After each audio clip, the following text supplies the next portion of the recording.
Okay, so last thing that we're going to cover with regards to multi-dosing. Dosage regimen when you're aiming for a specific CSS average concentration. All right, this is method 2. The first step we're going to do is we're going to choose a target CSS average. First requirement is it needs to be in the therapeutic window.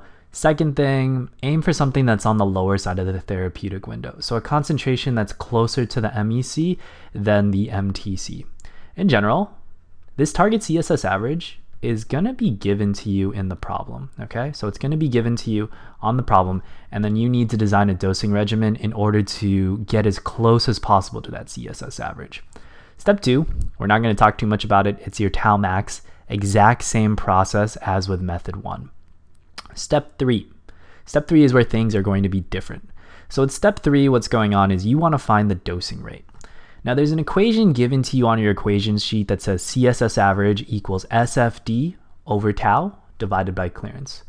What you should recognize is with SFD over tau, this is dose divided by time. And anytime you have dose divided by time, this is going to be a rate, okay? So that's how we can solve for our dosing rate. And the equation is going to be CSS average times CL. Now this equation, it's really important for method 2, but it's not given on your equation sheet. So I wanted to show you a method where you can take an equation that's given on the test and use that to derive and solve for what your rate is going to be. Okay.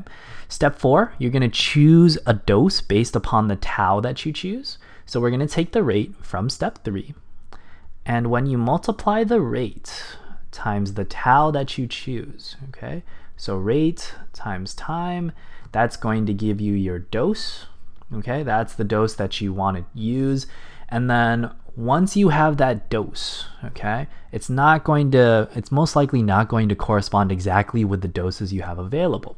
So what you're going to have to do is you're going to have to choose a dose based on what's available. Okay, so choose a dose based on what's available. Very similar to what we did in method 1. Okay, remember you're either going to have to round up or down depending upon what your dose calculated is and what's available. Last step, double check, always make sure that CSS max is less than MTC. Make sure that CSS min is greater than MEC, and then CSS average, it's less than MTC, greater than MEC. Okay, once you've done that, you've calculated a dosing regimen using method 2 where we target a specific CSS average.